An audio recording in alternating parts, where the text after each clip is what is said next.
بسم الله الرحمن الرحيم كلنتي وعن داود يلا كسو دوادا برنامجka way arag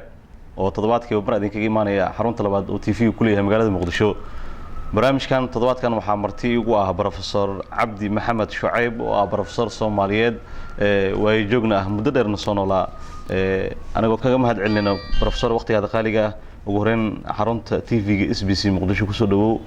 waana ku mahadsantahay ajiibitaanka naga ajiibta martiqaadka ku fidinay بسم الله الرحمن الرحيم الحمد لله على حلمه بعد علمه وعلى عفوه بعد قدرته وصلى اللهم على سيدنا محمد النبي الزاهد رسول الملك الصمد واحد صلى الله عليه وسلم بمارتي وإذن كان مضن SBC مقدشو بان ugu faraxsanahay maartay aan maanta stuudiyiina aan maartay idin kala qayb galo barnaamijkii Sooyaal ama waaya arag Professor aad u mahadsan tahay su'aasha koowaad hada ugu galno waxaan jeclahay inaan wax ka weydiiyo xilliyada hore Soomaaliya sidii ahaan jirtay iyo xilligan maadaama barnaamijka inta badan bulshada Soomaaliyeed ay daawanaysa ugu iftiinino marxaladaha dalkeena Soomaaliya soo maray waxyaabaha looga baahan yahay qofka muwaadinka mas'uuliyadda ka saaran qof walba muwaadin dalkiisa sidii dalkan muddo burbursanaa dib yaani kaabayaashiisa dhaqaale iyo horumaradiisa loo soo celin lahaa su'aasha koowaad Professor hada ku weydiiyo Soomaaliya marxaladaha soo martay waqtiga hore iyo waqtiga hadda la taagan yahay maxaa farqiga u dhaxeeya بسم الله الرحمن الرحيم وقت walba iyo waa kasto bariyaba wuxuu wataa shanigiisa ayuu wataa oo Ilaah baa maartay hore noogu sii sheegay kullu yawm huwa fi sha'ni marka taariikhduna waa sidaayo waxba bedelma waxba yimaada waxba taga waxba maartay jadiid nagu noqda waayihii hore iyo waayahan horta wax la yiraahdo comparison looma sameyn karo comparison wax la yiraahdo looma sameyn karo waxyaalo badan ayaa isbedelay waayo adduunyadu sideedaba way isbedeshayo maartay مثلا Soomaalida kan jooga diridhaba jooga iyo kan jooga Ras Jumbo dadka inay garan baan ka baqayaa Ras Jumbo waxa weeyaan Ras Kamboni ayaa waxay u jirtaa 111 kilomitir ama 1 degree u jirtaa juqraafi ahaan dadku waxay yiraahdaan Ras Caseer ilaa Ras Kamboni ay Soomaalida ma waa gabay baa lagu hagaajistay halka si dilqaafka looga ilaaliyo laakiin Soomaalida maaha waa looyacada ka bilow ilaa Ras Jumbo ku geey marka maab ahaan loo baxo khariidadii dhulka lagu cabiranay marka Soomaalida kan jooga Ras Jumbo iyo kan jooga looyacada jooga ama diridhaba jooga magaca marka la yiraahdo waxyaalo badan ayaa isku xiran waxyaalo badanna maartay way isbedeleen adduunyada maanta aan joogno dhinaca socialka ama waxbarashada ama dhinaca markaan soo qaadano horta waxbarashada iminka iyo waxbarashadii hore markaan soo qaadano waxa wanaagsan talaabo inaan u qaadano ilaa waajibaad baa jiro maartay wadanka uu kugu leeyahay mid adiga aad ku leedahay taa waan geli doonaa waxbarashada iminka iyo waxbarashadii hore anigu waxaan ilaadaa waxbarashada iminka ayaa wanaagsan inkastoo ay wax ka dhiman yihiin oo wax ka harsan yihiin waxbarashada iminka waxa ka harsan qaybtii barbaarinta la oran jiray ayaa ka harsan oo magac Soomaaliyeed meel uu joogaba maanta waxaan soo ogaaday aan soo indheeyay in Soomaaliya magac Soomaaliyeed meesha uu yaalo magac barbaarineed inuu ayr u haray meelna uu ka wada haray barbaarin wax la yiraahdo maba jirtaba waxbarashada iyo tacliinta sare ayaa iminka leenahay wasaaradda waxbarashada iyo barbaarintii waa tan ugu muhiimsan inkastoo sidaa ay tahay haddana waxbarashada maanta aad bay u wanaagsantahay sababtoo ah dunida maanta ayay la socotaa oo waa casri haddana waxaa maartay mahad gaar ah aan u celinayaa aan ku guubaabinayaa macallimiinta yaryar maanta soo baxday aan ku guubaabinayaa sida geesinimada leh haddana ku dheefanaanta iyo aqoonta ku dhisan maartay maanta ay wax u wadaan inay sii wadaan sababtoo ah waxbarashadayna مثلا Soomaaliya waxay ku salaysan tahay waxbarashada wadamada isku dhacyada ka yimid education in conflict countries ayay yidhaahdaan qolada af ingiriisiga laakiin waxay ku salaysan tahay sababtoo ah wixii cashirkii ahaan jiray 6 bog ayaa waxaa laga soo dhigay 3 bog waa lasoo summarize gareeyey ama 2 bog baa laga soo dhigay ardaygan wax baranaya iyo ardaygii hore maaragtay nabadda ku baran jiray isku mid maaha waayo ardaygii hore nabadda ku baran jiray waa meel nabad guri nabadu ka soo toosay magaalada nabadu soo dhex mari jiray alxamdulilah si nabadu ku soo quraacday saake laxooxda yare si nabadu ku soo cunay fasalkiina si nabad buu kusoo fadhiistay 6 bog maa 12 bog oo qori karaa maanta oo wax maaragtay gadaal uu ka magiciisiinaya ma jirto laakiin iminka waa wadan alxamdulilaahi soo maray dhibaatooyin culus welina dhibaatooyinkii ay taagan yihiin dhaqaale ahaan iyo arrimo bulsho ahaan ay taagan yihiin waxaa suurtooda inankan inuu soo quraacan oo xalina cashayn ayaa dhici karta ama gabadhan ay quraacan aynu soo cashayn fasalkii markay soo fadhiista adigana aada sabuuradan buuxisid misla masaxdid haddana buuxisid haddana masaxdid ma karaan ma qabanayo waxbarashadu laakiin marka waxay sameeyeen mahadiha gaadho dalooyinka hadda iminka magaalada muqdisho waan u fiirsaday garowe sidoo kale waan arkay waqooyi galbeed sidoo kale waan arkay yaan laga cadhoon markaan odhanayo waqooyi galbeed waa somaliland waxaan ka hadlaya waa sidoo kale waan arkay dalooyin baa jira waxbarasho oo dalooyinkii way dadaaleen oo waxay sameeyeen education in conflict countries wax la yidhaahda ayay sameeyeen oo way horumarsan tahay oo iminka way horumarsan taho odayaalna way iga cadhoodeen waxay yidhaahdaan aan yara kaftame adigu dhallinyaradan qar baad ka tuuraysaa qar kama tuuro dhallinyarada waa exactly runtun baa sheegaa marka oday aan saaxiib nahay iyo odayaal kale oo macallimiin aan saaxiib nahay yaa waxaan yidhi bal hal su-aalaan idin weydiin gaariyaashii hore laanroobaradii hore ee maaragtay geedhka ahaa ee badhanka lagu kicin jiray iyo gawaaridan hadda iminka socota high looks maxaa la yidhahdaa 4-wheel drive haddii lagu soo agdhiga labadan gaari keebaad ku boodi leeda raaci laheedaan markaasuu yidhi kan high lookskan raaci lahaa dhallinyaradana waa sidaasaan niri adeer macaan waa garatay marka waxbarashada maanta jirta ayaa wanaagsan waa wada IT waa wada computerized waa wada adduunkii baa ay la haysataa waa tii hore waxaa laakiin manhajka wuu kala duwan yahay ka socda maalan muqdisho ka socda manhajka ka socda manaahiijtii hore soomaalidana dugsiyada qaar baa ku dhaqmay daladaha manaahiijta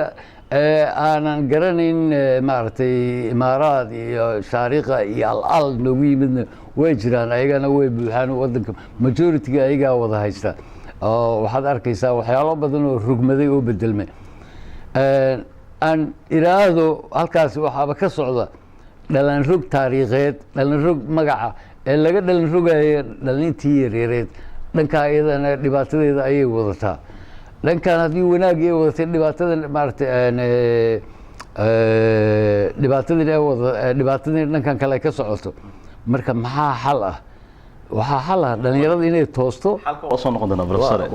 su'aalo kala galayna hadalkan aan goosano waa mahadsan tahay haddii su'aal kale ku weydiiyo ilbaxnimada xilligan bal ka waran dhalinyaradii iyo waxbarashadii iyo waxaa nooga soo sheekaysay waayihii hore marka xilligan la taagan yahay ilbaxnimada iyo adduunka sida ula heesan ka waran ilbaxnimada ayaa dhibaato kala wada iyada naftigeeda horta ilbax anaga weligeena ilbax baan ahayn laakiin ilbaxnimada iminka socota ilbaxnimo maaha dhalinyarada waxaan ugu digayaa dhalinyarada badankooda horta wax badan ayaa la rabaa inay fikiraan dhalinyaro fikirtana way jiraan oo maaragtay si wanaagsan wallaahi u shaqayso oo maaragtay baraarujisa dhalinyarada kale ee u sheegta waxaan inay yihiin maaragtay ilbaxnimo aan ahayn oo ay dhibaato ay tahay aan kaga dhex faa'iidaysto barnaamijkan SBC meediyayaasha qaarkoodna waxay door ka qaataan burburintii dhaqankii suubanaa ee soomaalida ay lahayd ayay maaragtay dhaqan shisheeye ee keenaan oo faafiyaan sida hindidoo kale waxyaala aan loo joogin يعني waxaad maqlaysaa waxyaalaha maaragtay shucuurtaada aanan dhegaysan karin ayaa FM-yada qaarkood ka maqlaysaa bal waxaana soo gelina waxaa loo baahan yahay censorship wax la yiraahdo in lagu sameeyo idaacadaha insha Allah ilaahay baan uga barinaa salaad kastoo aan tukanayo idaacadahaasi ilaahay waa sujuudan ku bariyaa wallahi waxaan idhaahdaa nimankan inuu ilaahay naga qabto ummadan dhalinyarada ee maaragtay fasahaadinaya dhagayga iyo dhaga badan oo shacabka way maqlaan FM-yada qaarkood dhanka wanaagga anoo kuu soo wada dhanka wanaagga meediyaal badan oo ka shaqeeya ayaa jira inta badan waa dhegaysaa gebigooda oo ku wareegaa waa dhegaysaa markaa firaaqada aan ahay waxaad maqlaysaa barnaamijya la soo saaraya bal jaceylka ka waran nin wariyaha ku hadlaya wuxuu leeyahay bal gabadh iyo gabadh haddii isjeclaadaan ka waran waa wax maaragtay aan dhaqan aan u lahayn oo diinteenna aanu ku jirin oo maaragtay dhaqan Soomaaliyeedna aanu ku jirin marka si guud ilbaxnimadii marka si guuli ma dhameen wiilashii baa ku soo hartay ciyaartooy maaragtay faajir ah oo maaragtay gaal ah ayaa maaragtay baal dhoora weyn soo jirtay tiya la wada jirtay annaga ma qabno dhoor caruurta yararka maaragtay loo xiiri jiray waagii hore gabdhahana waa loo sameyn jiray mid sidaa loo sameyn jiray oo cross ah loo sameyn jiray marka dhoortii waxay noqotay qofkan u jirneen inuusan ilbax ahayn iska ilaali diinta rasuulkeena calayhi salaatu wasalaam nin walba qofka uu jecel yahay ayaa maalinka qiyaamo loola soo bixinaya buu yidhi dhalinyaroy Ronaldinho haddaad jecleed Ronaldinho lagula soo bixin haddii kan sidaa u jirta jecleedna kan sidaa u jirtay baa lagula soo bixin haddii aad dhaqankaaga hagaagsanaa diintii suubaneed oo maaragtay ilaahay noo keenay aad ku dhaqantidna taas baa lagula soo bixin dadkii ku dhaqmi jiray asxaabtii suubaneed rasuulkeena calayhi salaatu wasalaam ayaa lagula soo saari marka dhaqankii ha ka tegin oo dhaqanka yaalaad ha qaadan intaa isku ekaysiinaysa ninkaas oo qar ha ka dhicin dhanka kale su-aasha kale aad i weydiisay dhanka wanaagga dhalinyarada wanaagga wax badan bay wadaan dhalinyaro badan oo isxilqaantay ayaa jirta barnaamijyadan hadda isxilqaan la leeyahay kii soonqaadka soonka hadda aan soo dhaafnay oo hadda inoo dhammaaday oo maaragtay wadiciisana hadda aan ka baxnay ayaa maaragtay ugu dambeey dhalinyaro badan waxaa arkaysaa isxilqaantay oo aan cidna taakuleynaynin oo iyaga maaragtay waxooda isku biirsaday oo afur sameeya ee soo qaada weliba wareejiya wadooyinkii عشان ملهبل هدي يراهدان وارك عقلي وناكسن يسمين بالارك إلهي خير هاسيو عقلي وناكسن يسمين ملهبل هدي يراهدان لما يمانا سومالي أنا واحد شونا سومالي داننا أسوق جاجسن أيوة فكر ترنايا أسوق مارتي وحب عنين أي كل ما يروح درسنا ما حاك دونا راشين مال قعنا بقى يا محاك يا إيرتي لكن عقلي وناكسن يسمينه wadooyinkii ay ku qaybinaya saacadii afurkan ku soo aadinaa biyaha markuu u dhiibaya samuus yar iyo magaciisi yar wax yar maaragtay bal timir yar afka maaragtay kusii bilowdan waa waxyaalaha loo maaragtay wanaaga maaragtay xagga kale dhismaha sidoo kale dhismihii maaragtay infrastructure-kii dowladnimo infrastructure-kii waxbarasho dhalinyaro badan oo isxilqaantay oo wax wanaagsan maaragtay urur samaystay oo institution samaystay oo doonaya mustaqbal wanaagsan inay u sameeyaan wadankan waayo wadankan asalkiisa dhalinyaro ayaa u samaystay 13 ahaa SYL iyo SYC markooda hore la oran jiray oo 1943 la aasaasay dhalinyaro bay ahaayeen marka dhalinyaradu mar walba waa maaragtay waa lafdhabarkii wadan kasta waa lafdhabarkii magaca Soomaaliyeed orama lafdhabarkii wadanka kaliya orama waa magaca Soomaaliyeed maca NFD maca galbeed maca meel walba waa gartay professor su'aal kale hadaa ku weydiiyo anaga og in inta badan dadka ka baraarujisid dhanka yani جغرافي أهان أم هيستوري أهان سيدا دتكنا إسكو قلدان من راس كامبوني إلى راس عسير من لو يعدي قاب نوعاسة هذا نسا شكتي أو قاب تحقي تراب عمل أما قوي أهان أو أها لكن يعني ضد كفض ذادين تاريخ الصومالية بالكورن يعني حليادي لقصوا بالله وهدي وحكة حسوسته هذا عبد الرشيد علي شرمارك إلا سياد برق إلا حليادي دولدي سيدي يعني هجانكي وحبرشة إيو البحنمة اللي إسكو قليبي علشان iga raali noqo ma dhibaatadan haysata yani horumarkan iyo cilaaqaadka adduunka aan la lahayn iyo asal dhibaatadeenna waxay ka soo bilaabatay waa yani wax la yidhaahdo shidaal 1947 qolo la yidhaahdo Sinclair waan u sheegaa dhalinyarada mar walba Sinclair waa shirkad shidaal baarta shirkadaasi waxay ka soo saartay deegaanka Soomaalida ee maartay Ethiopia ay shidaal ka soo saartay SYC Somali Youth Club iyo SYL markii dambe loo bedelay waa Soomaaliyo dhan way isku xidhneed balaag SYL ayagoo urur ah ay haddana isku xidhnaa min waqooyi ilaa galbeed ilaa gees walba Sinclair waxay samaysay waxyaabo aan maartay dhibaato oo ah shidaal bay ka soo oo diyaar ah deegaanka Soomaalida ee Ethiopia waa shidaalka hadda iminka ka socda shidaalkii waxaa ogaaday nimanka la yiraahdo Ingiriiska ayaa ogaadeen warqad bay u qoreen oo waxay rabaan koob inay maartay sheer ka galaan halkaas ilaa mustacmarad weyn weey Ingiriiska uu ahaana weligiisa markaa wuxuu fadhiyaa ninka soo qoray diridhawa meel la yiraahdo ayuu fadhiyaa ayuu soo qoray waxaa warqad kale ka timid marka SYL ayaa warqad uga timid nimankii shidaalka SYL bal eeg SYL dadku waxay moodaan xamar oo dhan inay fadhisay SYL Soomaaliya oo dhan ayuu min NFD ilaa dhulka Soomaalida ay degto dhan ayay way isku xidhneed dad isku xidhan ay ahaayeen SYL warqadda waxaa ku saxiixnaa ninkii Allahu naxariistay Xaaji Maxamed Xuseen oo SYL ka mid ahaa ayaa ku saxiixnaa مع SYS فرديسا هرجيسا فرديسا كان جيجا فرديا كان فرديا NFD فرديا وحول سدا إن لسكوا حنا بالأج ورغد بالله قري شركة دي شدال كقاضي سوى حالي الصومالي ذو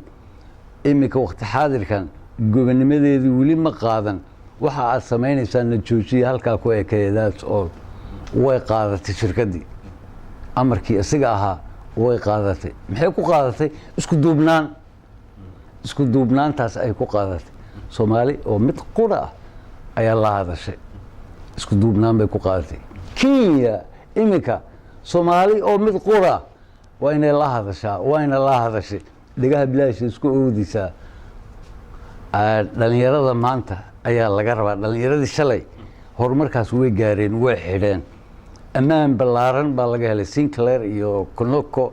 wax burburkan keenayna waa shidaalkaas Conoco markii ugu dambeysay kontraadka ee la gashay dawladii rejiimkii Maxamed Siyaad Barre Allahu naxariiste dawladiisii ay la gashay ayaa uu diiday kontraadkii la kala dhigtay qaabkii u sameysnaa ayuu diiday wadankan annaga ayaa xor u ah dhalinyarada ayaa xor u ah kontraadkii markuu diiday si diblomatic ayaa loogu hanjabay asna uu gartay in loo hanjabay ma garatay dawladuna waa garatay waagaa jirtay in loo hanjabay hanjabaadii baa la fuliyey oo dhowr iyo soddon sano ku dhowaad hadda la marayo magaaladan Muqdisho iyo Soomaaliya hanjabaadaas ayaa weli socota waa garan karnaa annaga dhalinyarada waan ku baraarujinaynaa waagaas annaga dhalinyaraan ahayn sidaas ilaa imikana kuwa hadda naga dambeeya ayaan ku baraarujinaynaa adoo iga raali aan kaga faa'iideystay shicir waxaa jiray ninka la yiraahdo Axmed Shawqi amiiru shucaraa al-islaam ayaa la yiraahdaa tiriyey Afriqiya ayuu u tiriyey annaga marka annagoo macallimiin waxaa ka bedelnay qaybtii Afriqiyo Soomaaliya ayaan ka dhignay ها هنا وريث أجدادي هنا أي هالكن وهالكي أوياشيد عن كذا حلا وهم اختاروا ثراها كفنا وحي دورتين كرفن أي كدورتين راتكاس أنتم بابي لها وسأقضي أنا من بعد أبي أنا أبي كذب أيان هريا وسيقضي ولدي من بعدنا أنا يا أبي كذبنا ويل كنجا أيا هاري وستبقى أرض صومالية لنا فهي ما كانت لقوم غيرنا صوماليا وحي وهري إذا أنك أهين وهري ميسو أنك بين وهري صوماليا صومالي بالله ومعنيه صومالي بين وهري دليروي حداد مريكان جوجتيد حداد إنجليز جوجتيد حداد فرنسا جوجتيد حداد أستراليا جوجتيد ha is oran waxaad ku dhalatay halkaasaad ku dhalatay ha is oran baasboor shisheeye baasboor Mareykanaa wadataa waxba laguma jeedo waa kan hadda ku hanjabay Ronald baalki ninkii Trump ku hanjabay baasboorka inaga cid wadata madax ma noqon karto ee u hanjabayo madaxweynihii federaalka u hanjabaya ya annaga baasboor qaali ah leenahay oo calaamad qaali ah ku sawirano oo calankeena ku sawirano oo midnimadii Soomaaliyeed ku sawirano xidigta shanta gees laho ayaan balleena ka qiimo badan wadankan waxaan u sheegayaa kulligeena maalin qurama wada dhimanayno waxaan idin sheegayaa dhalinyaro wallahi fiisa ugu qaalisan adduunka inuu noqon doono soo gelitaankiisa haddaad hanataan si wanaagsan u hanataan haddaydan hananin waxaas ma jiri doonaan fiisaha ugu qaalisan ayuu noqon doonaa wadanka ugu qanisanna waa nahay annaga waa gartay su'aal kale haddaan ku weydiiyey professor Shucayb markaa ula jeeday anigoo ku weydiin doono arrinta 710 ama 710 anoo ku weydiin doono oo oilka ula jeeday iyo Soomaaliya gaaska lahayd iyo horumaradeeda hadda ka hormariyo professor waxaa ku weydiinaya arrinta markaa dadka ka wacyigelinaysay isku arrinta la isku qaldayo ah من راسكامبوني إلى راس عسيرة الصومالية أنت بس كذا بس أنا هسي لو يعدي أرنكاس محك كلا جدي لو يعدي صوماليا من راسكامبوني إلى راس عسيرة أنت ضد كذا مع هانو هذا ودهان مركا هذه قال هذا هاي راسكامبوني من لو يعدي ما شرحات راسكامبوني ما حتى راس جومبو راسكامبوني أيوة حي وجرتها بقولي كوي 8 كيلومتر مركا بقولي كوي 8 كيلومتر مكياتك هديه وصلنا أي شيء راس جنبه meesha la yiraahdo Soomaali baa iskala Soomaaliya ku nool waa loo yahay adduunka waa khariidadii isticmaalka uu sameeyay raas jumba ay ku egtahay dhanka kalena raas xaseen markaa tiraahdo waqooyi bariyaad joogtaa away waqooyi galbeed aw ilaa loo yacda aw waxa weeyaan Soomaaliya ay ka mid tahay markaan leeyahay Soomaaliya ka mid tahay waxa weeye loo yacda ka soo bilow ku gee raas jumbo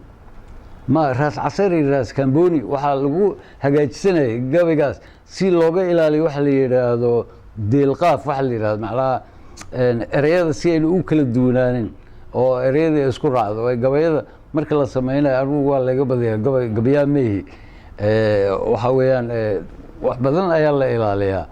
marka waxyaalihii la ilaalinay ay ka mid tahay maartay in ereyada la isku toosiyo laakiin ma aha anaga qariidadahan dhulka naga halkaas kuma eka raas kamboni kuma eka raas kamboni raas jumba ayuu ku egyahay hadda iminka meesha dooda ay ka bilaabatay waa raas jumba ka shishay wax yar ay u jirtaa laamud la sheegay badda anaga ayaa iskale waa raas jumba ay la beegan tahay marka iminka marka raas jumba dhan Kenya sina waa su'aal kale Soomaaliya marka dib ugu soo noqon gaar ahaan caasimadda ku nool lahay oo dhulucda waxaa ku yaala goobo badan oo taariikhi ah sida daljirka Dahsoon Xaabataako SYL iyo Dhagaxtuur iyo Axmed Gurey taalooyin badan ku yaalo marka taalooyinkaas bal ka waran xiliyada hore waxa yaani inay dayactiro iyo horumar ka jireen nolosheega haddana dib u dhaca ka jiro arrinkaas bal ka waran barashada hadda ma iminka taalooyinka sidoodu waa la ogyahay inay wixii jiraan oo mar walba dawladii timaada ama kumeel gaar ha ahaato ama tan iminka joogta ahaato federaalka rasmiga ah oo weebihin taariikhdii wayna xusaan waana la xusaa ummadana way xustaa dhisma ahaan laakiin waxba ka horeey adeer ood waxaa la yiraahdaa sida u kala sareysaa loo kala qaadaa hadda wax badan ka horeeya taalooyin dhismoodii iyo taalooyin sameyntoodii inkastoo la sameeyo la hagaajiyay qaarkood la hagaajiyay sida daljirka Dahsoon oo kale daljirka Dahsoon waa cid walba oo wadankan u soo dhimatay ama ciidan ha ahaado ama ha ahaado civil ha ahaado oo maartay raid ha ahaado waa cid walba wadankan u soo halgantay ee u soo dhimatay ayaa iska leh. dhagax tuur oo kale waa la hagaajiyey isna sidoo kale. daljirka waa uu burbursanaa. daljirka dhagax tuur iyo maxay kala duwan yihiin marka? waxay ku kala duwan yihiin. daljirka dahsoon waxaa loo sameeyey dagaaladii maalan 64kii ee xabashida annaga la dagaalanay oo ayaga nagu soo duuleen annagana iska dhicinay geesigii maxamed cabdullaahi xaalaane ee ku geeriyooday meeshii la odhan jiray kalabeedh waa saldhiggii booliiska ayay ku soo duuleen xabashida berigaas. marka dagaalada noocaas ahaa annagaana ka guulaysanay oo xalane sababta ugu baxdayna waxay ahaydoo calankii soomaaliya ayaa suran saldhig kasta ee booliis ama xuduud ha ku yaalo ama ha yaalo magaalo dhexdeeda ha ku yaalo calanka ayaa suran. calankii ayaa amxaarada u soo baxday inay furato. xalane allahu naxariisto wuxuu ahaa geesigii u soo cararay